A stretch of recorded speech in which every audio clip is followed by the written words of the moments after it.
नमो अरिहन्ताणं नमो सिद्धाणं नमो आयर्याणं नमो उवजायाणं नमो लोये सबसाहुणं मङ्गलं भगवान् वीरो मङ्गलं गौतमो गणी मङ्गलं कुन्दार्यो जैन धर्मोऽस्तु मङ्गलम् सर्वमङ्गलमाङ्गल्यं सर्वकल्याणकारकं प्रधानं सर्वधर्माणां जैनं जयतु शासनं जैनं जयतु शासनम् अरिहंत सिद्ध सूर्य उपाध्याय साधु सर्व अर्थ के प्रकाशी मांगलिक उपकारी हैं तिनको स्वरूप जान रागते भई जो भक्ति काय को न माए स्तुति को उचारी है धन्य धन्य तुम ही से काज सब आज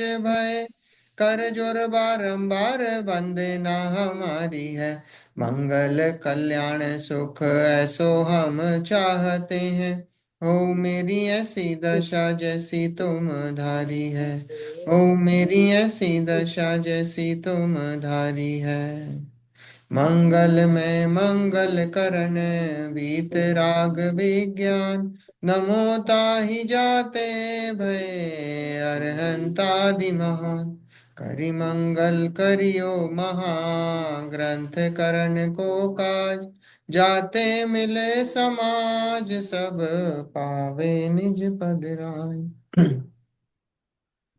मुख्य प्रकाशक ग्रंथ अध्याय 7 जैन मिथ्या दृष्टियों की हमारी चर्चा चल रही है ना। जैन मिथ्या दृष्टि, तो ये जैन मिथ्या दृष्टि कौन से हैं, ये कौन से उसमें आएंगे, ग्रहित की अग्रहित? ग्रहित मिथ्यात्व में आएगा कि अग्रहित मिथ्यात्व में आएगा? अग्रहित में कैसे आएगा? ग्रहित होगा ना, क्योंकि जैन मिथ्या दृष्टि जैन कुल में इसी इसी भाव में जो उन्होंने ये सब निश्चयाभासी व्यवहाराभासी उभयाभासी और सम्यक्त सन्मुख मिथ्या दृष्टि, ये क्या है? ये सब ग्रहित वालों में ही है, ग्रहित का ही है चैप्टर, है ना। अब ये सम्यक सन्मुख तो यद्यपि ऐसी स्थिति है कि चलो अब ये तो सम्यक दर्शन होने ही वाला है ना, पर जो जैन मिथ्या दृष्टियों की यहाँ चर्चा है ना, ये निश्चयाभासी व्यवहाराभासी उभयाभासी कहाँ से है? ये सब ग्रहित ही है, ये ग्रहित मिथ्यात्व ही है। ग्रहित मिथ्यात्व की चर्चा यहाँ चल रही है, पेज नंबर 266, है ना। सम्यक्त सन्मुख मिथ्या दृष्टि की चर्चा, 5 लब्धियों की हमारी चर्चा चली, एक पेज बचा है, उसको फिनिश करेंगे आज। हाँ, इसने तथा कोई जीव ये सम्यक्त से भ्रष्ट होकर सासाधन होता है कि मिश्र वाला? मिश्रा नहीं नहीं सासाधन वाला नहीं करना। सासाधन नहीं मैंने आपने तो कोई नहीं बात नहीं। सासाधन को आप एक्सप्लेन करो ठीक है, चलो, हाँ चलो, सासाधन, है ना। तथा कोई जीव सम्यक्त से भ्रष्ट होकर सासाधन होता है और वहां जघन्य एक समय उत्कृष्ट 6 आवली प्रमाण काल रहता है, उसके परिणाम की दशा वचन द्वारा कहने में नहीं आती। सूक्ष्म काल मात्र किसी जाति के केवल ज्ञान गम्य परिणाम होते हैं, वहां अनंतानुबंधी का तो उदय होता है, मिथ्यात्व का उदय नहीं होता। सो आगम प्रमाण से उसका स्वरूप जानना। सासाधन, सासाधन मतलब स्वरूप का असाधन, स्वरूप का असाधन, स्वरूप की विराधना से ये गुणस्थान होता है, दूसरे नंबर का गुणस्थान है मिथ्यात्व सासाधन। ये गुणस्थान कभी भी ऊपर चढ़ने में नहीं होता, ये हमेशा नीचे गिरने का गुणस्थान है। जैसे जो तीसरा गुणस्थान है ना, तीसरा गुणस्थान कैसा है कि आप ऊपर भी जा सकते हो, पहले से तीसरे में भी जा सकते हो, है ना, और तीसरे से पहले में भी, मतलब दोनों तरफ से है उसका, है ना। पर इसका कैसा है सासाधन का, कि आप नीचे गिरते हो दूसरे में, दूसरे से पहला ही है, ऊपर नहीं और जा सकते, गिरने का। है ना, गिरने का गुण स्थान है। तो ये इसका एग्जाम्पल दिया था अपन ने, बताया जैसे पेड़ से फल गिरता है, तो वो जो फल गिरता है तो वो जितनी देर वो हवा में है ना, तो वो अब वो ऊपर तो जा नहीं सकता वापस, वो नीचे ही गिरेगा। तो ऐसे ही सासाधन वाला नीचे ही गिरेगा, उसकी जो अवस्था है वो जो वहां से तो गिर गया है पेड़ से, अब वो जो बीच का जो टाइम है बस उतना सा टाइम है। जब फल गिरा और माटी टच करेगा। तो मिथ्यात्व में, और तो पहला गुण स्थान, तो वो मिथ्यात्व में गिरता है। तो सासाधन क्या लिखा है कि सम्यक्त से भ्रष्ट होकर सासाधन होता है। तो सासाधन कैसा होता है कि सासाधन गुणस्थान अपन ने देखा था सिर्फ उपशम सम्यक्ति को होता है, सिर्फ उपशम वाले को होता है। क्यों? क्योंकि यहाँ पे मिथ्यात्व का उदय नहीं है, इसलिए सिर्फ उपशम सम्यक्ति को होता है।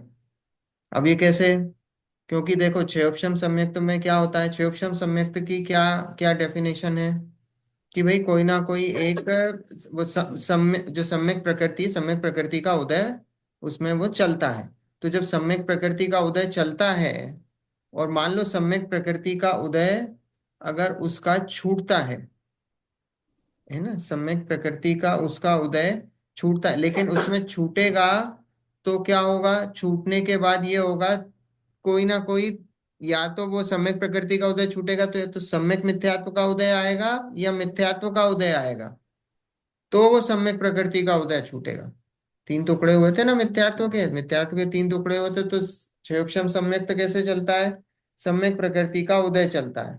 तो जब सम्यक प्रकृति का उदय चलता है और अगर इसका उदय छूटेगा, तो ये जो बची हुई सम्यक मिथ्यात्व या मिथ्यात्व, इसमें से किसी का एक का उदय आएगा, तो वो जो है सम्यक प्रकृति का उदय छूटता है।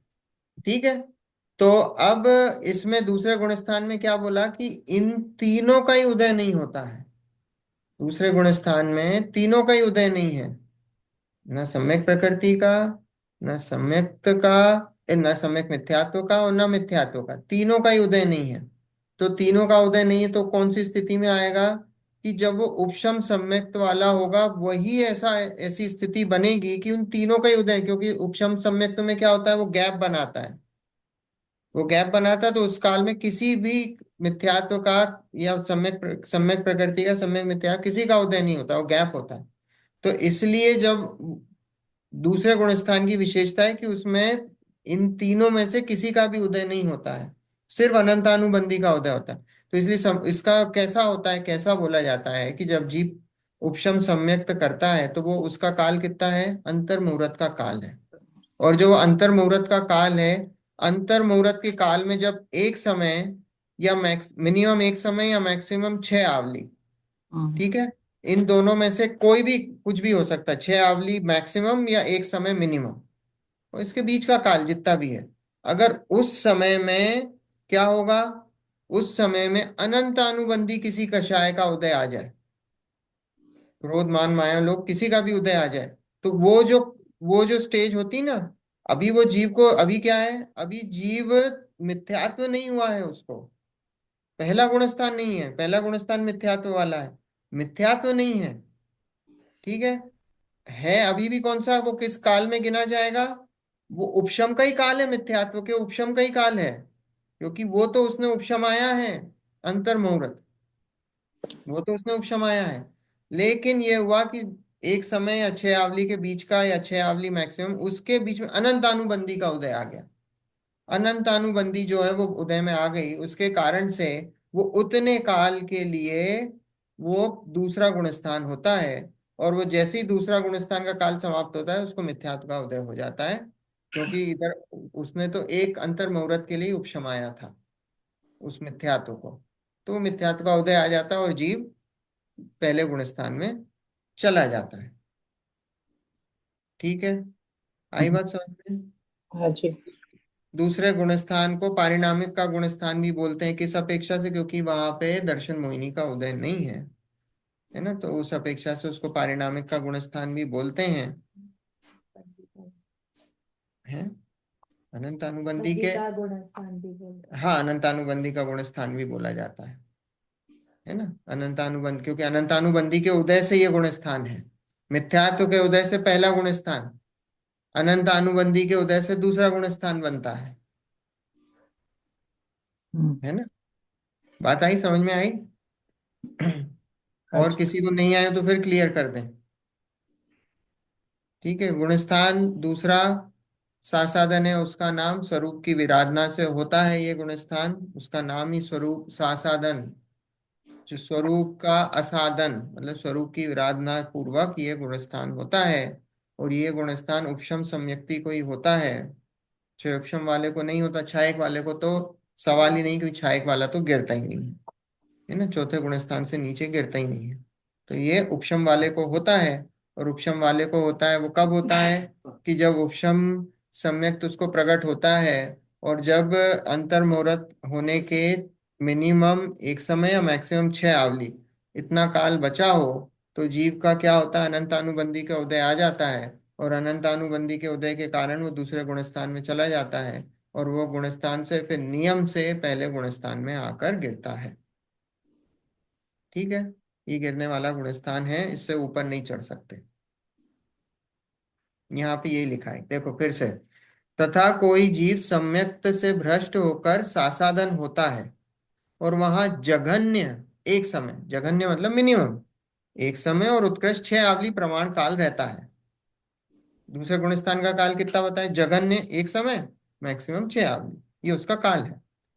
उसके परिणाम की दशा वचन द्वारा कहने में नहीं आती। अब ये अनंतानु मिथ्यात्व का उदय नहीं है और अनंतानुबंधी का उदय है, तो बोले उसके परिणाम कैसे होंगे, तो बोले वचन में नहीं बता सकते कैसे होंगे, वो केवल यानी के ज्ञान गम्य है ना। कोई बोले कि आप उसके परिणाम कैसे होते होंगे, आप कंपेयर करके बताओ या क्या बताओ, कैसे बता सकते हो, तो बोले वो हम नहीं बता सकते, वो केवल यानी के ज्ञान गम्य है। तो यहाँ लिखा है कि उसके परिणाम की दशा वचन द्वारा कहने में नहीं आती, सूक्ष्म काल मात्र किसी जाति के केवल ज्ञान गम्य परिणाम होते हैं, है ना। उसके परिणाम इतने छोटे काल के लिए होते हैं, इतने कम समय के लिए होते हैं। एक समय के लिए अगर हुआ दूसरा गुणस्थान, तो आप उसके परिणाम कैसे पकड़ो, पकड़ ही नहीं सकते। एक समय के लिए मतलब अपन तो छद्मस्त कैसे पकड़े उसके। हम्म। तो यहाँ वही बोला कि इतना इतने छोटे काल के लिए होता है, और उस जाति के परिणाम से केवल ज्ञान गम्य होते हैं। वहां अनंतानुबंधी का तो उदय होता है, मिथ्यात्व का उदय नहीं होता। सो आगम प्रमाण से उसका स्वरूप जानना, बोले जैसा आगम में लिखा है वैसा समझना दूसरे गुण स्थान का स्वरूप, हम ऐसे परिणामों से नहीं समझा सकते। ठीक है। अब देखो तीसरा गुण स्थान, तथा कोई जीव सम्यक्त से भ्रष्ट होकर मिश्र गुण स्थान को प्राप्त होता है। तीसरे नंबर का गुण स्थान कौन सा है, मिश्र, सम्यक मिथ्यात्व या मिश्र। ठीक है। वहां मिश्र मोहिनी का उदय होता है। इसका काल मध्यम अंतर्मुहूर्त मात्र है, सो इसका भी काल थोड़ा है, इसलिए इसके भी परिणाम केवल ज्ञान गम्य हैं। यहाँ इतना भाषित होता है कि जैसे किसी को शिक्षा दी, उसे वह कुछ सत्य और कुछ असत्य एक ही काल में माने, उसी प्रकार तत्वों का श्रद्धान अश्रद्धान एक ही काल में हो, वो मिश्र दशा है। मिश्र दशा मतलब तीसरे नंबर का गुणस्थान है। और वो कैसे होता है, कि वहाँ मिश्र मोहिनी का उदय होता है। सम्यक के 3 टुकड़े हुए, है ना, 3 टुकड़े हुए, मिथ्यात्व सम्यक मिथ्यात्व सम्यक प्रकृति। जो सम्यक प्रकृति सम्यक मिथ्यात्व प्रकृति है वो मिश्र है, नाम ही है उसका, मिश्र मतलब मिली जुली, उसका नाम ही सम्यक मिथ्यात्व है। तो सम्यक मिथ्यात्व है मतलब वो मिली जुली है, सम्यक्त भी है और मिथ्यात्व भी है, दोनों का मिश्रण है वहां। तीसरा गुण स्थान मिश्र है वो। ठीक है। तो यहाँ मिश्र मोहिनी का उदय होता है, और इसका काल मध्यम अंतर मुहूर्त मात्र है। मध्यम अंतर मुहूर्त मतलब एक अंतर मुहूर्त जघन्य कितना, 1 आवली, मैक्सिमम कितना, 48 मिनट, 2 समय कम। तो उसका बीच का जितना भी काल है वो मध्यम अंतर मुहूर्त है, उसका काल उतना होता है, उसके बीच में कितना भी हो सकता है। ठीक है। और ये कैसे होता है, कि भाई जब वो इसका उदय आ जाता है, वो कैसे होगा, जैसे चौथे गुण स्थान में हो, और चौथे गुण स्थान में अभी आपको क्षयोपशम सम्यक्त है, क्षयोपशम सम्यक्त है, तो क्षयोपशम सम्यक्त से अब आपको इसका उदय आ गया, किसका उदय आ गया, सम्यक मिथ्यात्व का, तो तीसरा गुण स्थान हो जाएगा। और उपशम सम्यक्त है, और उपशम सम्यक्त का जब अंतर मुहूर्त काल हो गया, और फिर क्या हुआ, सम्यक मिथ्यात्व का उदय आ गया, तो तीसरा गुण स्थान हो जाएगा। है ना, दोनों ही केस बन सकते हैं ना, क्षयोपशम वाले को भी रूपशम वाले को भी, दोनों को हो सकता है, दोनों को हो सकता है। क्षयोपशम में तो सम्यक प्रकृति का उदय चल रहा है, और उदय चलते चलते आपको सम्यक मिथ्यात्व प्रकृति का उदय आ गया, तो तीसरा गुण स्थान हो जाएगा। और उपशम वाले को, अब अंतर मुहूर्त है, अंतर मुहूर्त पे जैसे ही पहुंचे, अब तीनों में से किसी एक का तो उदय आना ही है, मिथ्यात्व का आना है, सम्यक मिथ्यात्व का आना है, सम्यक प्रकृति का आना है। मान लो सम्यक मिथ्यात्व का उदय आ गया तो तीसरा गुण स्थान हो जाएगा। आ रही बात समझ में? तो दोनों को हो सकता है, उपशम वाले को भी और क्षयपशम वाले को भी, दोनों को हो सकता है। लेकिन दूसरा अपन ने देखा था उसे उपशम वाले को होता है।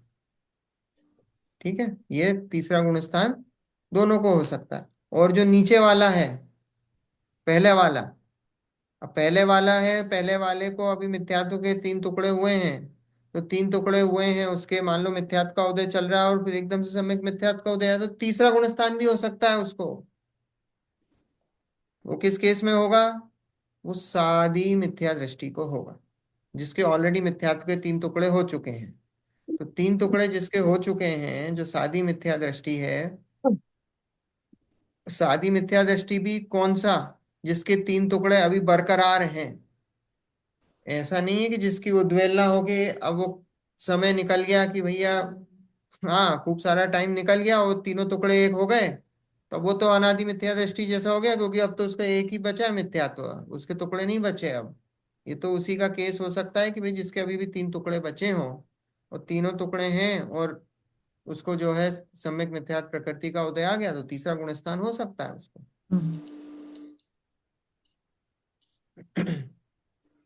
स्तुति आ रही समझ है? अरे नोट्स तो बनाए तुमने, वो तो है, पर अभी बात आ रही कि नहीं समझ में, है ना? सिंगही जी हैं कि घूम गए हैं? थोड़ा थोड़ा आ रहा है। अच्छा। आपको आ रहा है? जूलिया जी, ऋतु जी, आ रहा है? वो आ रहा है सब, ऐसा नहीं है, आने समझने वालों को आ रहा है समझ में। वेरीफाई क्यों कर रहे हो? वेरीफाई इसलिए कि समझ में आ रहे हैं, अपन आगे बढ़ जाए, नहीं तो समझ में नहीं आए तो मतलब नहीं है ना। हाँ करा हुआ अपन ने गुणस्थान, गुणस्थान में, है ना। जिन्होंने नहीं करा उनको मैं समझ सकता हूँ कि भाई पहली बार सुन रहे उनको कैसे समझ में आएगा, है ना, उनको तो, हाँ उनको तो मुश्किल है समझ में। जिनको, जिन्होंने कर रखा उनको तो आना चाहिए समझ में, है ना, रिवीजन है। ठीक है, तो अपन ने देखा कि ये जो तीसरा गुण स्थान है, उसमें वो नीचे भी गिर सकते हो और ऊपर भी चढ़ने में भी आ सकता है, और एक बार तीसरे में पहुंच गया, तीसरे से भी चौथे भी जा सकते हो, ऐसा नहीं है। ऊपर भी जा सकते हो, पहले से तीसरा, तीसरे से चौथा भी जा सकते हो। सम्यक तो परिणाम अभी है ना, इसलिए चढ़ सकते हैं। वो तो हाँ अनंतानुबंधी तो वो काला दूसरे में, और मिथ्यात्व सम्यक मिथ्यात्व वाला तीसरे में, કારણ કે then they can go back up, the other one has to, it goes down. हाँ, जो दूसरा सासाधन वाला है वो तो नीचे ही जाता है, जो तीसरा है वो ऊपर नीचे दोनों जा सकता है। अगर पहले में और तीन टुकड़े हैं तो सम्यक मिथ्यात्व आए तो चौथे में भी जा सकते हैं। तीन टुकड़े हैं तो, अगर है हाँ और सम्यक मिथ्यात्व का नहीं, सम्यक प्रकृति का उदय आता हाँ है हाँ तो चौथे में भी जा हाँ, तो वो तो छह ऑप्शन सम्यक्त होता है ना। तो पहले से पहले से चौथे में छह ऑप्शन सम्यक्त ही होता है, दो करण के परिणाम होंगे, और दो करण के परिणाम पूर्वक वो चौथे में चला जाएगा पहले से, ऐसी तीसरे में आया है, तीसरे से चौथे में जाने में उसको दो करण के परिणाम लगेंगे, अधा प्रवृत्त करण और अपूर्व करण परिणाम लगेंगे, और वो दो करण के परिणाम करके वो तीसरे से चौथे में जा सकता है। दो ही करण के परिणाम लगते हैं, तीसरे से चौथे में जाने में दो करण के परिणाम लगेंगे उसको क्षयोपशम सम्यक्त प्राप्त करने के लिए। क्षयोपशम हाँ क्षयोपशम सम्यक्त की बात है ना, क्षयोपशम सम्यक्त में दो ही करण लगते हैं, तो बस चौथा गुणस्थान हो जाएगा उसका। पहले से चौथा, ये जो अभी अधिकतर जो सादी, जो मिथ्या दृष्टि है ना, क्योंकि देखो, अपन ने देखा था एक बार उपशम हो उसको दूसरी बार उपशम संयुक्त करने में पल्ले का असंख्यातवा काल लगता है, मतलब वो भी असंख्यात वर्ष है। तो असंख्यात वर्ष के बीच में अगर उसको सम्यक दर्शन होता है तो वो कौन सा होगा? वो क्षयोपशम ही होगा। वो क्षयोपशम सम्यक तो होता है। तो क्षयोपशम सम्यक तो होता ही है पहले से। अधिकतर नरक में जाओगे तो क्षयोपशम समकिति ही है। उपशम सम्यक का काल ही कितना सा है। तो अंतर मुहूर्त का काल है। वो उपशम भी कन्वर्ट होता है तो क्षयोपशम भी कन्वर्ट होता है। तो अधिकतर सम्यक दृष्टि जीव जो देखने में मिलते हैं वो क्षयोपशम वाले ही हैं। उस और समय प्रकृति में समय तक टिकी रहती है। हाँ, उसका मैक्सिमम क्षयोपशम सम्यक का काल 66 सागर है। 66 सागर तक क्षयोपशम सम्यक टिका रहता है। अगर जीव में साथ में आ जाए तब भी नहीं नहीं नहीं, मिथ्यात्व में आ गया तो फिर तो वो रीसेट हो गया। फिर भी अगर एक बार क्षयोपशम हुआ तो मैक्सिमम कितने काल तक टिके रह सकता है? 66 सागर तक। एक बार अगर हुआ है, जैसे अभी अपन देखा ना, उपशम एक बार हुआ तो कितने कितने टाइम टिकता है? अंतर मुहूर्त। अंतर मुहूर्त का ही काल है उपशम का, इससे ज्यादा टिकता ही नहीं है। तो ऐसे ही क्षयोपशम का मैक्सिमम काल कितना है? मैक्सिमम काल की बता रहा हूँ, 66 सागर। 66 सागर तक टिक सकता है, इतना लंबा काल टिकता है। कितने में तो कितने भाव चेंज हो सकते हैं। 66 सागर में तो, एक सागर में तो अनंत है। अनंत काल है। एक सागर तो इतना बड़ा काल है, बहुत समय है। तो ये छोटे छोटे काल हैं, तो अपने को इसमें अभी आयु भी नहीं है उतनी, तो ऐसा लगता है अपने को, है ना। तो ऐसे तो बहुत, आदिनाथ भगवान की आयु कितनी थी? 84 लाख पूर्व की आयु थी। एक पूर्व कितना? 70,56,000 करोड़ वर्ष का एक पूर्व। उसमें 84 लाख का मल्टीप्लाई करो तो कितनी आयु हुई? और भोग भूमि में आयु कितनी? 3 पल्ले की। मनुष्य की आयु कितनी है? सबसे मैक्सिमम 3 पल्ले।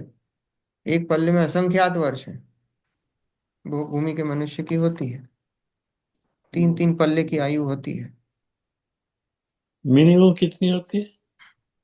अब मिनिमम तो कुछ नहीं है, मिनिमम का तो अब अपन बोलते हैं, जैसे पंचम काल में आयु कितनी है, बोले आयु कितनी? मैक्सिमम 120 साल। मिनिमम कितनी? अब बोले जन्म लेते से ही मर जाए, है ना। ऐसा है। पर भोग भूमि में ऐसे अकाल मृत्यु नहीं है, है ना। भोग भूमि में नहीं है, कर्म भूमि में होती है ये सब अकाल मृत्यु। हाँ, क्या? काल में और ये कम हो जाएगी। छठे काल में मैक्सिमम 20 वर्ष। आयु कम होती जा रही है, तो छठे काल में पहुंचते पहुंचते 20 वर्ष रह जाएगी। भोग भूमि में मालूम होता है कभी मौत आएगा।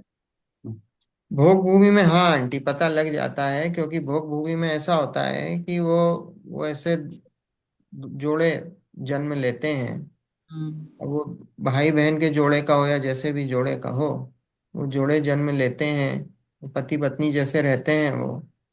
और जब मरते हैं तो उनके बच्चे जन्म लेते हैं और वो बच्चे फिर वैसे रहते हैं। ऐसा भोग भूमि की ऐसी व्यवस्था है। छठे काल में भी ऐसी व्यवस्था है ना? छठे काल है? और छठे काल में पण यही व्यवस्था है ना कि दोनों साथ में जन्मे। नहीं नहीं नहीं नहीं, नहीं। ये भोग भूमि की व्यवस्था ये है। तो भोग भूमि का है। ये तो भोग भूमि की ऐसी व्यवस्था है। छठे काल में तो ये ऐसे ही जैसा चले, अब ये क्या है, सब चल ही रहा है, सब ट्रांजिशन दिखाई दे रहा है। नहीं हाँ तो वो तो भोग है। भोग भूमि में भी पहले तो थे संयोग कि संयोग भाई होता है। जब युगल वो लेते थे जन्म, यही पर बाद में तो ऐसा नहीं था ना। क्या बाद बोले? जैसे भोग भूमि में पहले तो युगल जन्म लेते थे, पर हाँ, जैसे आदिनाथ भगवान हैं, आदिनाथ भी तो भोग भूमि में हुए हैं, पर उन्होंने तो युगल जन्म नहीं लिया था, उनके तो वो नहीं तो उन्होंने नहीं लिया था। ये हुंडाप का ऐसा दोष है कि, हुंडाप और सर्पणी का ऐसा दोष है कि वो तीसरे काल में ही जो है वो सूखने लगे कल्प वृक्ष। और हम्म कल्प वृक्ष सूखने लगे और कर्म भूमि जैसी स्थिति बन गई। वो हम्म 14 कुलकर हुए, उसमें नाभिराय जो है अंतिम कुलकर हुए। और उसके बाद जो है वो स्थिति ऐसी हो गई कि वहां से कर्म भूमि शुरू हो गई। तो तीसरे काल के एंड में ही मतलब तीसरे काल में ही ऐसा शुरुआत हो गई। तो वो हुंडाप का ऐसा दोष है ये काल का कि इस बार ये ऐसे सब देखने में चीजों में आई हैं, बहुत सारी चीजें देखने में आई हैं। काल दोष है ऐसा, इसलिए ये हुआ। फिर किसका शासन चलता है तीसरे काल में? उसमें तीर्थंकर नहीं है। है ना, नहीं, अमित तीर्थंकर जो आखिरी तीर्थंकर है उनका उनका शासन चलता है। अभी किनका चल रहा है? अभी जैसे महावीर स्वामी का चल रहा है, तो महावीर स्वामी का चलेगा पांचवा, छठा, छठा, पांचवा, है तीसरे ना। तक पहुंचते पहुंचते तो फिर जो अब जब इधर से फिर उल्टी चौबीसी शुरू होगी, तो चौबीसी जो आखिरी तीर्थंकर होंगे उनका शासन चलेगा। हाँ, दूसरा पहला, दूसरा, तीसरा, पहले से दूसरा तीसरा हाँ उनका चलेगा। छह almost में। हाँ छह काल तक। हाँ, वो छह काल क्या, वो कूड़ा कुड़ी सागर में है हाँ ना। तो अपन ने बना रखे हैं 4 3 2, 9 कोड़ा कोड़ी सागर, 9 और 9 दूनी 18, 18 कोड़ा कोड़ी सागर तक उतना लंबा शासन काल चलेगा। मतलब 18 कोड़ा कोड़ी सागर तक कोई तीर्थंकर नहीं होगा, क्योंकि 18 कोड़ा कोड़ी सागर तक ये भूमि भोग भूमि में कन्वर्ट हो जाएगी। यही भूमि कर्म भूमि भोग भूमि में कन्वर्ट हो जाएगी, है ना। मैक्सिमम टाइम तो ये भूमि भोग भूमि ही रहती है। ये तो सिर्फ एक कोड़ा कोड़ी सागर है जब ये कर्म भूमि में कन्वर्ट होती है। 9 कोड़ा कोड़ी सागर तो ये भूमि भोग भूमि ही रहती है। सिर्फ एक कोड़ा कोड़ी सागर है जब ये कन्वर्ट होती है, मतलब 10% टाइम, 90% तो ये भोग भूमि रहती है। तीर्थंकर सिर्फ कर्म भूमि में, तीर्थंकर कर्म भूमि में ही होते हैं। जो विदेह क्षेत्र है वहां पे काल परिवर्तन नहीं होता, वहां हमेशा कर्म भूमि चलती है, इसलिए वहां पे तीर्थंकर हमेशा विराजमान रहते हैं। ये विदेह क्षेत्र का है ऐसा, अपने यहाँ चेंज होता है। धर्म का वो पहले जैसे थे तो धर्म का मतलब डिक्लाइन नहीं होता। नहीं, धर्म का डिक्लाइन ऐसे नहीं होता, ये नीड्स कम होती हैं, चौथे गुण स्थान तक ही होता है। कोई व्रती हो जाए तो हो जाए, पर चौथे गुण स्थान तक है, मतलब मुनि दशा नहीं होती है। पहले दूसरे तीसरे में। नहीं, मुनि दशा नहीं, मुनि दशा तो सिर्फ कर्म भूमि में है, मुनि नहीं होते, ऐसे परिणाम ही नहीं होते। कषाय मंद रहती पर ऐसी भी नहीं होती है कि मुनि दशा, मुनि दीक्षा लेने के परिणाम हो। क्यों? क्योंकि देखो वहां सब कल्प वृक्षों से मिलता है, और मुनि दशा में बहुत सारी चीजें हैं जो आप, जैसे महाराज हैं, उद्दिष्ट भोजन नहीं लेते हैं, वहां भोजन ही नहीं बनाने वाला है, तो सब कल्प वृक्षों से मिल रहा है, तो उन्हें आहार कौन देगा? आहार की व्यवस्था तो कल्प वृक्षों से है, कल्प वृक्षों से मांगते नहीं है। वो सारी चीजें हैं, वो नहीं होती हैं वहां पे, ऐसी व्यवस्था नहीं बनती है, नहीं होता है वहां पहले दूसरे तीसरे काल में।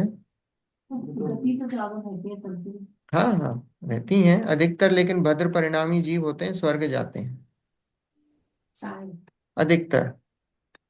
अधिकतर भोग भूमि से जीव स्वर्ग ही जाता है। कषाय इतनी मंद है कषाय इतनी मंद है, मतलब अधिकतर क्या, मतलब पूरे ही हैं, पूरे ही भोग भूमि वाले मनुष्य सब स्वर्ग ही जाते हैं। कषाय इतनी मंद होती है उन जीवों की। अपन सोचो कि कल्प वृक्ष है, कल्प वृक्ष से जो मांगो मिलेगा, है ना। जो मांगो ऐसा नहीं, नीड्स ही नहीं है, वो अलग अलग प्रकार के होते हैं, उनसे अलग अलग प्रकार की नीड्स पूरी होती हैं, और बस। माना कोई अमीर है ना गरीब है, सब बराबर हैं, और जो आपकी नीड्स की चीजें हैं वो नीड्स की चीजें लेता है जी, बस। ऐसा है, मनुष्य उतना ही उसकी नीड्स होती है। तो पुरुषार्थ तो हो नहीं रहा ना उसमें काल में, तो नियम धर्म के प्रति भी कोई। नहीं, धर्म के प्रति भी होता है, ऐसा नहीं है, सम्यक दर्शन होता है, सम्यक प्रकट है, सम्यक होता है, तो उसमें क्या है, उसमें कोई दिक्कत थोड़ी है, सम्यक दर्शन होता है। पर यह है कि ऐसा नहीं होता कि मुनि दीक्षा लेने के परिणाम हो। हाँ, जो कर्म भूमि से अगर स्वर्ग जाता है और मिथ्यात्म है और मिथ्यात्म है उसे वहां पे मिथ्यात्व है उस पहली दूसरी और तीसरी उसमें काल में। है ना, मिथ्यात्व तो है ना, क्यों नहीं है। लेकिन वो सारे स्वर्ग जा रहे हैं, कषाय कम है। हाँ, तो कुछ सम्यक्त ग्रहण कर लेते हैं, कुछ कुछ सम्यक्त ग्रहण कर लेते हैं, कुछ नहीं भी होते हैं कषाय मंदे तो चले जाते हैं। और वहां से नरक जाएंगे। नहीं, स्वर्ग से नरक नहीं जाते हैं, स्वर्ग से तो फिर या तो त्रियंच, या तो एक इंद्रिय में जाएंगे या मनुष्य बनेंगे, हाँ, नरक, है ना। हाँ हाँ। निगोद में या तो नरक गति में भी होते हैं। हाँ, पहले दूसरे काम में। पहले नरक तो हमेशा ही है ना, नरक में तो हमेशा ही है, नरक में तो जीव भरे हुए हैं ठसाठस हमेशा ही। और नरक में थोड़ी काल परिवर्तन है।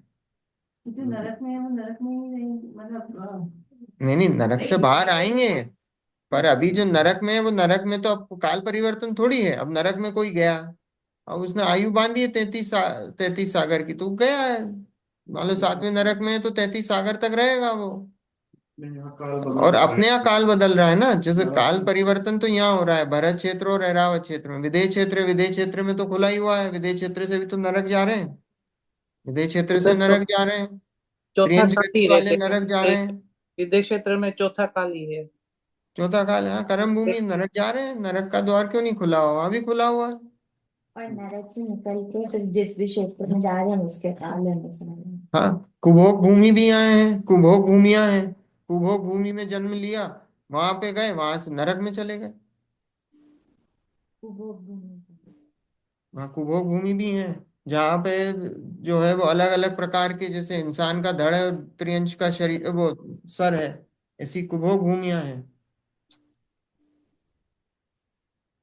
स्वर्ग में भी काल नहीं है और नरक में भी नहीं है। स्वर्ग में भी, काल काल नहीं है। हाँ, काल परिवर्तन नहीं काल है। परिवर्तन हाँ हाँ, काल परिवर्तन नहीं है। हाँ कर्मभूमि में हाँ नहीं। हाँ। कुभोग भूमियां है ना, जैसे लवण समुद्र है, लवण समुद्र में द्वीप है, जैसे जम्बू द्वीप है, जम्बू द्वीप के बाद ऐसे लवण समुद्र में द्वीप है, द्वीप में ऐसे कुभोग भूमियां हैं। तो कुभोग भूमियों में ऐसे मनुष्य होते हैं जिनका धड़ तो होता है मनुष्यों जैसा, और सर होता है त्रियंचों जैसा, ऐसी कुभोग भूमियां भी हैं, है ना। तो कई जीव होते हैं कुभोग भूमि में जन्म लेते लेते हैं ना, वहां भी जीव है कुभोग भूमि में जन्म लेते हैं, ऐसा है। वहां से मर के नरक में चले गए। तो नरक का तो हमेशा खुला हुआ है, ऐसा नहीं है कि नरक का द्वार तो खुला ही हुआ है, नरक तो हमेशा ही भरा हुआ है, नरक में कहीं कमी नहीं है, नरक में थोड़ी कोई कमी है, कहीं पे भी कमी नहीं है, सब जगह सब ठसाठस भरा हुआ है।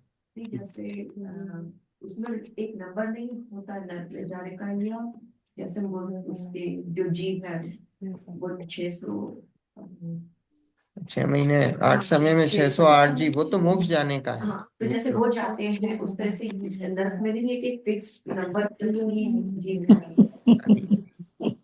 वो तो निगोद का बैलेंस है, और नहीं, वो तो मोक्ष जाते हैं। हाँ, नहीं ऐसा, ऐसा अब केवल ज्ञानी के ज्ञान में होगा भाई। अब अपने पास जैसे आगम में मेरे पढ़ने में तो नहीं आया कि जहाँ पे जैसे मनुष्यों की संख्या है कि 29 अंक प्रमाण है, अभी मनुष्यों की इतनी संख्या है, ठीक है। अब मुझे कहीं पे ये पढ़ने में नहीं आया कि देवों का और नारकियों का कितनी संख्या होगी, बिल्कुल होगी, कहीं ना कहीं कुछ अंक प्रमाण होगी भाई, इतनी से इतने में वेरिएंस होता होगा। अब वो केवल ज्ञानी के ज्ञान गम में है भाई, मेरे पढ़ने में तो नहीं है, और आगम में होगा तो होगा भाई, मेरे पढ़ने में नहीं है। नहीं, हार्वर्ड में 20 लोगों के एडमिशन होते हैं, तो वैसा आप लगा लो, हर कोई नहीं जाता। हर वैसे कोई ही तो है नहीं ना, जाता, नहीं होता, पर ये है कि संख्या प्रमाण है। हाँ, संख्या कुछ ना कुछ होगी, हाँ, संख्या अपनी होगी प्रमाण। अब मेरे को नहीं पता होता, है ना, मेरे पढ़ने में नहीं आया, बस इतनी बात है, होगा जरूर कहीं ना कहीं मनुष्यों का पढ़ने में आया है। देखो आगे, कितने ही कहते हैं हम तो जिन देव तथा अन्य देव सर्व ही वंदन करने योग्य हैं इत्यादि मिश्र श्रद्धान को मिश्र गुणस्थान कहते हैं, सो ऐसा नहीं है, यह तो प्रत्यक्ष मिथ्यात्व दशा है।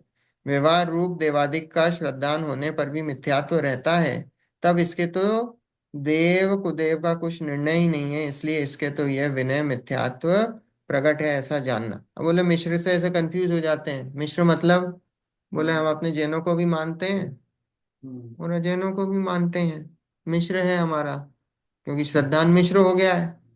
हम अपने जैन धर्म पे भी श्रद्धान है, जो सच्चे देवशास्त्र गुरु हैं, और जो रागी द्वेषी हैं देवशास्त्र जो गुरु, उनको भी मानते थे। यहाँ लिखा है कि हम तो जिन देव तथा अन्य देव सर्व ही वंदन करने योग्य हैं, सभी हमारे लिए तो बराबर हैं। तो बोले हम उसको मानते हैं, उसको मिश्र गुण स्थान मानते हैं, हम उसको मिश्र मानते हैं। देखो कई लोग तो ऐसा मानते हैं, जो सच्चे देवशास्त्र गुरु को, जिनको श्रद्धान में है, उनको क्या मानते हैं, वो सब सम्यक दृष्टि है। बहुत लोग मानते हैं ना, बहुत लोग बोलते हैं हमने ये प्रतिमा ले रखी है, हमने ये ले रखी है, हम दूसरी प्रतिमाधारी है, पांचवी प्रतिमाधारी है, सात प्रतिमाधारी है, ऐसा बोलते हैं। और वो क्या मानते हैं, उनका क्या है, वो ये मानते हैं कि हम सच्चे देवशास्त्र गुरु को मानते हैं, इसलिए हम सम्यक दृष्टि है। उनके हिसाब से तो हम सब सम्यक दृष्टि हैं। क्यों? क्योंकि भैया हम तो सब सिर्फ अपने सच्चे देवशास्त्र गुरु को मानते हैं, तो हम तो सब सम्यक दृष्टि हैं।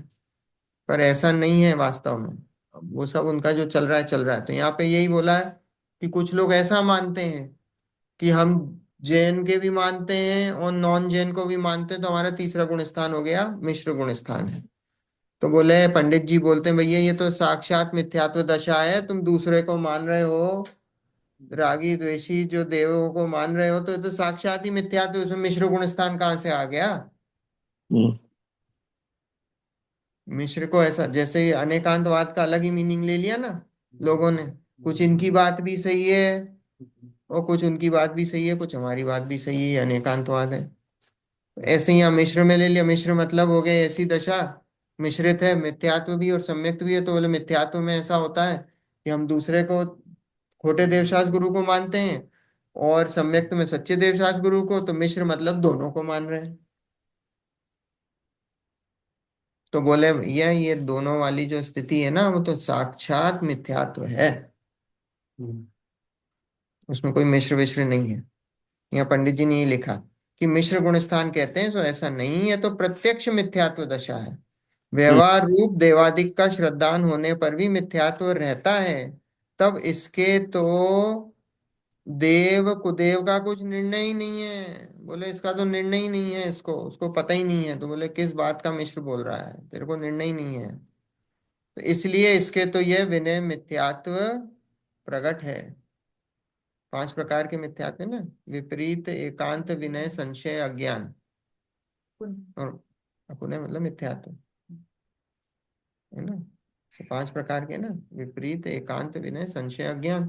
तो इसमें ये विनय मिथ्यात्व, आलोचना पाठ में आए। विपरीत एकांत विनय के, संशय अज्ञान को नहीं, है ना। तो ऐसे 5 मिथ्यात्व हैं, 5 में से यहाँ बोला ये विनय मिथ्यात्व। बोले तुमको तो अभी तो पता ही नहीं है सच्चे देवशास्त्र गुरु हैं कौन से, तुम तो सबको मान रहे हो। बोले तुम तो मिथ्या दृष्टि हो, साक्षात मिश्र गुण स्थान कहाँ से आया तुम्हें? इस प्रकार सम्यक के सम्मुख मिथ्या दृष्टियों का कथन किया, प्रसंग पाकर अन्य भी कथन किया है। इस प्रकार जैन मत वाले मिथ्या दृष्टियों का के स्वरूप का निरूपण किया। यहाँ नाना प्रकार के मिथ्या दृष्टियों का कथन किया है। उसका प्रयोजन यह जानना कि उन प्रकारों को पहचान कर अपने में ऐसा दोष हो तो उसे दूर करके सम्यक श्रद्धानी होना। ये क्यों पढ़े भाई हमने?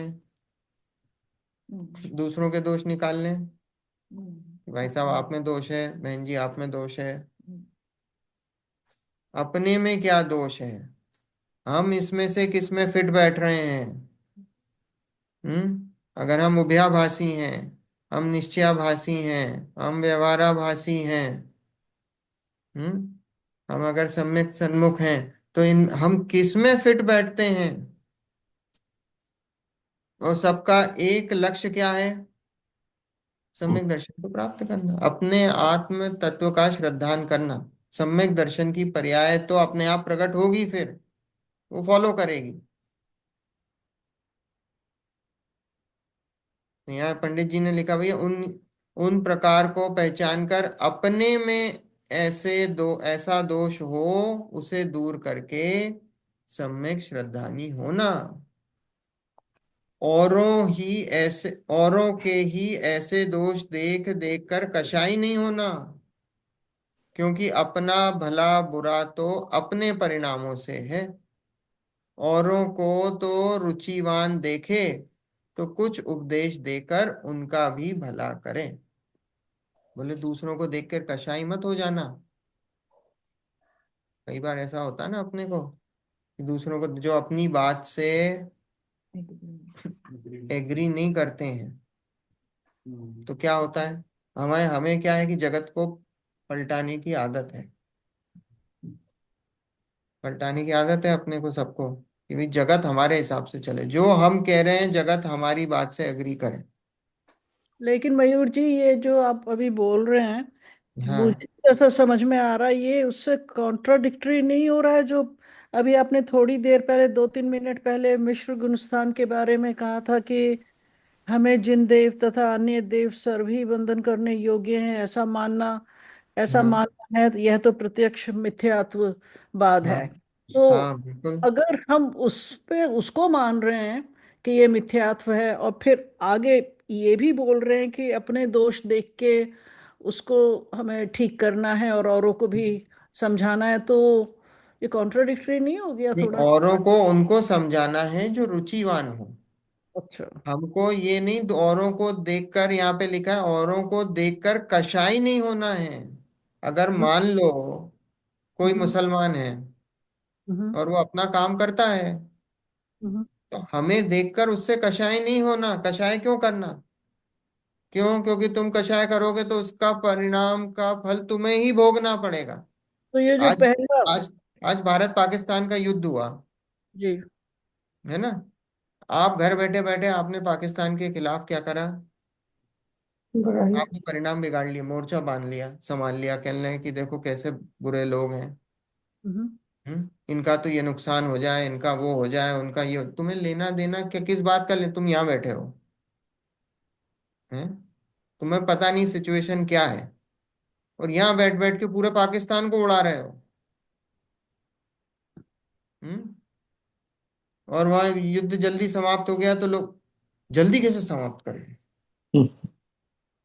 हम्म बोले तो नुकसान करा ही नहीं अभी तक, तो यहाँ बैठे बैठे परिणाम बिगाड़ रहे हो फोकट में। अनर्थ दंड बोलते हैं ना उसको। हाँ, फोकट मतलब कोई, यहाँ लिखा है कि औरों के दोषों को देखकर कषाय नहीं होना। क्यों जबरदस्ती, क्यों कषाय होना? तुम्हारे उससे क्या बदल जाएगा? हम्म। जबरदस्ती बैठे बैठे कषाय होना होता है ना। यहाँ लिखा है और फिर अपना भला बुरा तो अपने परिणामों से है। अब तुम परिणाम यहाँ बैठे बैठे बिगाड़ रहे हो, उधर पाकिस्तान का कुछ नहीं होना आपके परिणाम बिगाड़ने से, कुछ भी नहीं होना। और यहाँ फिर आगे, औरों को तो रुचिवान देखें तो कुछ उपदेश देकर उनका भी भला करें। और उपदेश भी किनको देना? जो रुचि जिनको भैया डिजर्व जिसको करता रुचि हो, है। राइट। जो एकदम ही अवर्स हो, जो आपको देखते से ही गाली दे रहा हो, तो उसको क्या तुम उपदेश दोगे? बोले कि ये तो मैं जाता हूँ तो उसके परिणाम ही बिगड़ जाते हैं, तो मैं उसको क्या उपदेश दूँ? क्या हम्म। समझाएं उसको? है ना? बात आ रही समझ में? यहाँ ऐसा कहीं पे भी ऐसा नहीं है कि आप जबरदस्ती किसी को पकड़ के आप जो है मार मार के मुसलमान वाले बनाने वाली बात नहीं। ये तो कोई रुचिवान हो हम्म। और जो आपको लग रहा हो कि भैया ये तत्व उपदेश सुन के ये ग्रहण कर सकता है, उसको उपदेश देना। तो जो पहले हम्म, वाला स्टैंजा था जिसमें मिश्र गुण स्थान वाली बात थी, तो हाँ उसमें न्यूट्रल रहने के लिए है दूसरे नहीं, दूसरे मिश्र देवों के लिए। गुणस्थान में तो ये बताया कि आप अगर दूसरे अन्य देवी देवताओं को पूजते हो, इस देखो आप नहीं पूज रहे हो तो इसका मतलब ये नहीं कि आप अनादर कर रहे हो। अच्छा, ठीक है, ठीक। आप, अनादर की बात नहीं है वहां पे। देखो, नहीं जाना इसका मतलब ये नहीं कि हम अनादर कर रहे हैं। हम हम्म। ये कह रहे हैं, अनादर तो हम करेंगे नहीं क्योंकि कषाय होती है। राइट। अनादर क्यों करेंगे भाई? हम किसी जीव का ही अनादर नहीं करते तो हम किसी का वो देवी देवता और उसका अनादर कहाँ से करेंगे? यहाँ अनादर की कोई बात नहीं है। हम तो ये कहते हैं कि वो देवी देवता है ही नहीं, तुम जबरदस्ती, तुम्हारी कल्पना है, और तुम अपनी कल्पना में मान के बैठे हो वो कोई देवी देवता, और वो राग राग वाले हैं, तो बोले हमारे पूजने लायक नहीं है। इतनी सी बात है। पर जो लोग उन्हें पूछते हैं वो उनका वो अपना बिल्कुल, वो वो कौन है?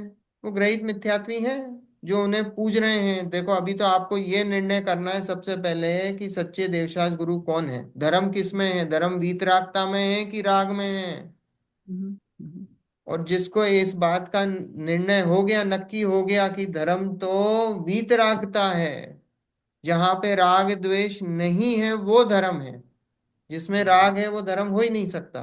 तो अब हमने ये नक्की करा कि जहां राग द्वेष नहीं है वो मोक्ष मार्ग है और वो धर्म है।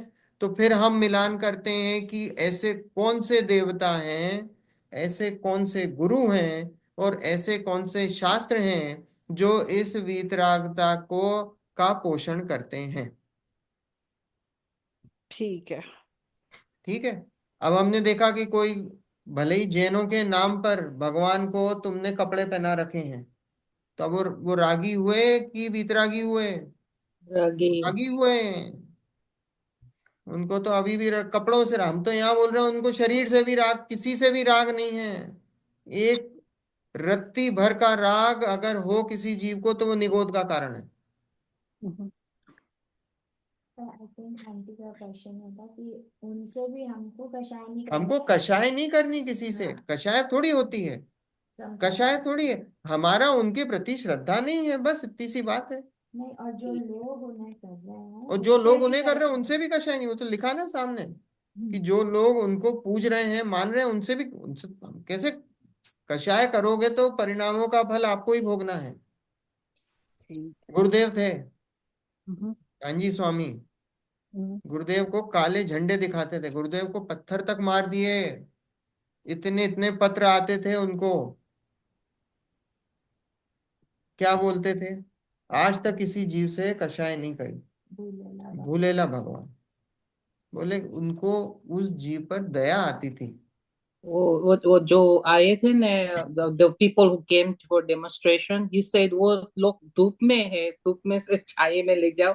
हाँ, He was worried about them being like standing in the sun.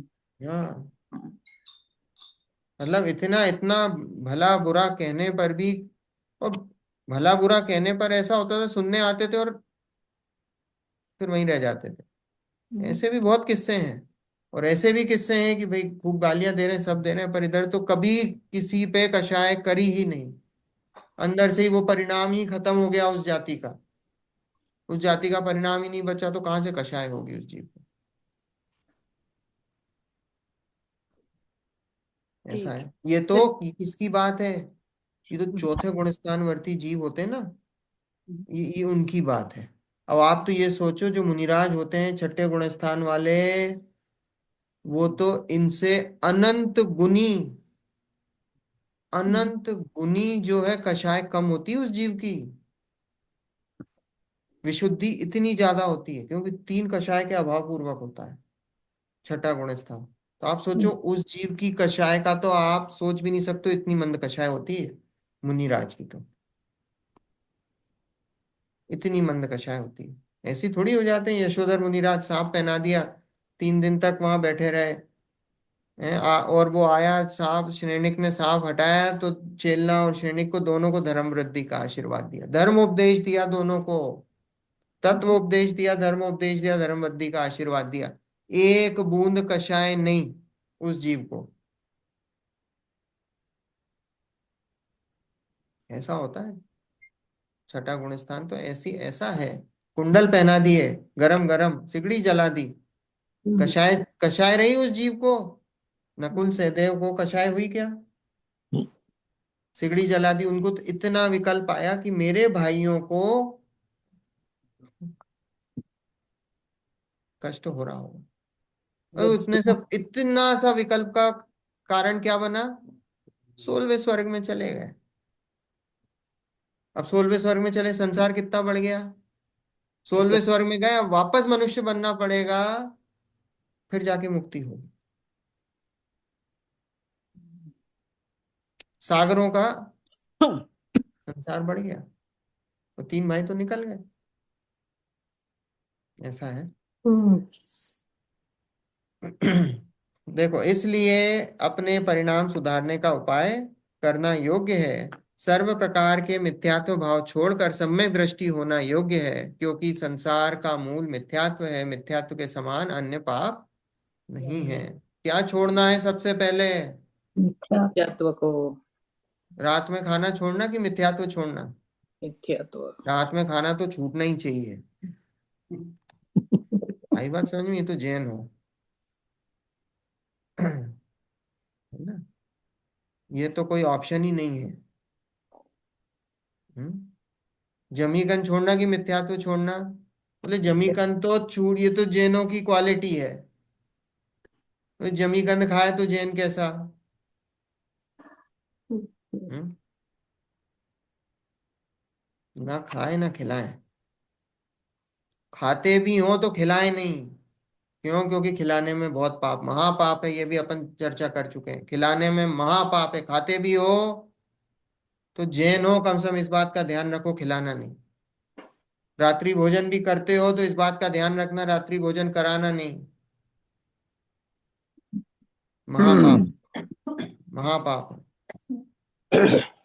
वैसे रात्रि भोजन करने में क्या पाप क्यों है वैसे?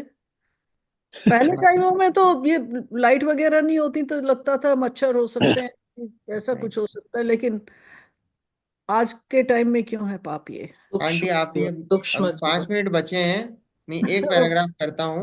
ओके। अपन, आप कल मुझे याद दिलाना, पहले मैं आपको रात्रि भोजन क्यों छोड़ना है उसके बारे में 5 मिनट चर्चा करेंगे, और फिर अपन ठीक है, ठीक क्लास ठीक आगे बढ़ाएंगे। है, थैंक यू। ठीक, चलो। एक, मिथ्यात्व और उसके साथ अनंतानुबंधी का अभाव होने पर 41 प्रकृतियों का तो बंध ही मिट जाता है।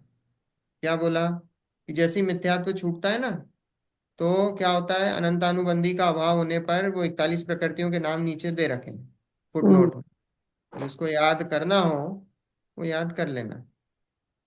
ठीक है, मिथ्यात्व संबंधी 16 और अनंतानुबंधी संबंधी ऐसी 25 प्रकृतियां हैं, उनका अभाव हो जाता है।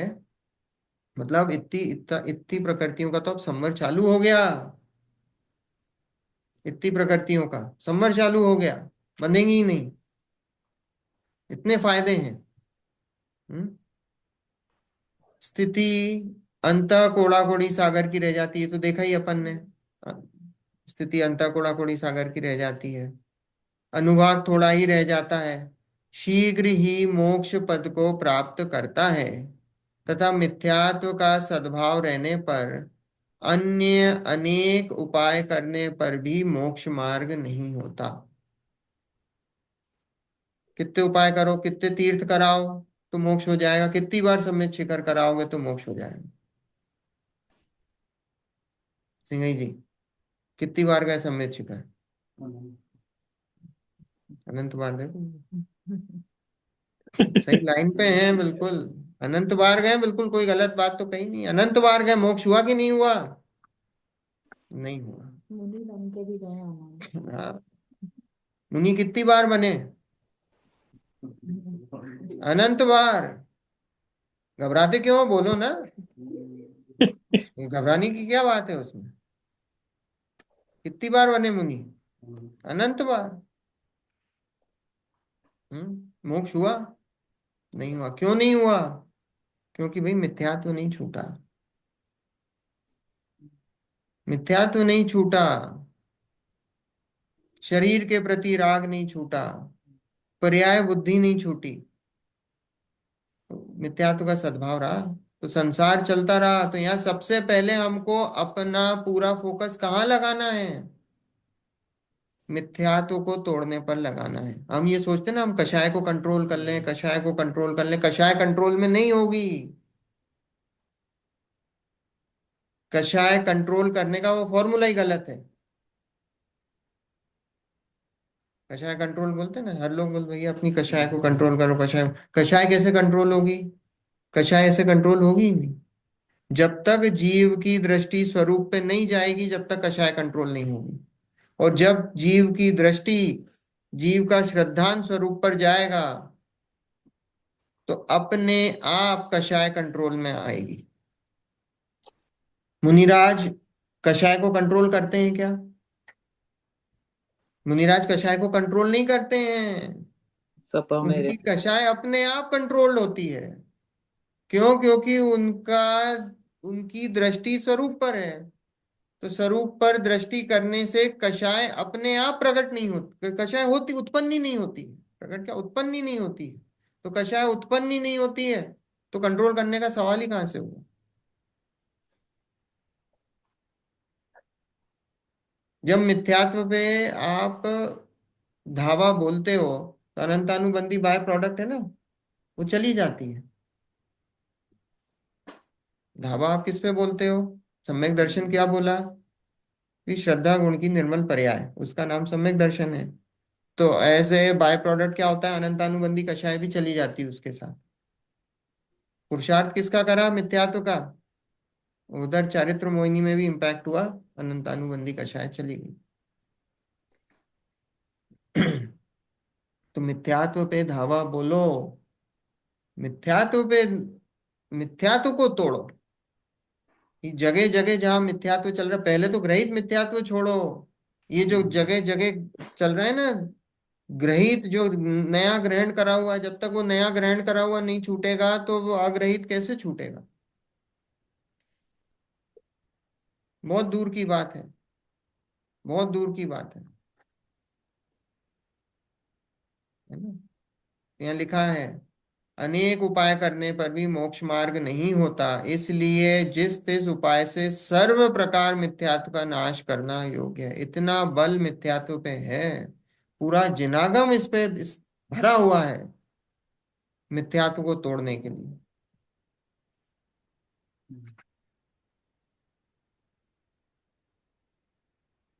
है ना। इति श्री मोक्ष मार्ग प्रकाशक नामक शास्त्र में जैन मत वाले मिथ्या दृष्टियों का निरूपण जिसमें हुआ, ऐसा सातवां अधिकार संपूर्ण हुआ। बहुत इंपॉर्टेंट सातवां अधिकार, बहुत बहुत सुंदर, बहुत अच्छा अधिकार जो है अपना समाप्त हुआ है। आगे कल से आठवां अधिकार शुरू करेंगे, उपदेश का स्वरूप। ठीक है, तो ये आठवें अधिकार से आठवां अध्याय किस किस बारे में है? चारे अनुयोग। हाँ, आठवां अधिकार चार अनुयोगों के ऊपर, निश्चय व्यवहार के ऊपर, उसके ऊपर चर्चा है ना। चार प्रकार के अनुयोगों की चर्चा होगी कल से प्रारंभ। ठीक है, थैंक यू। चलो। जोरदार। स्तुति। निज निधि निज में बताई, यह अनंत उपकार है, उसके लिए जिन वाणी माँ को वंदना शतवार है। 19 तारीख। वंदना शतवार है, वंदना शतवार है। 9 बार नमो कामना।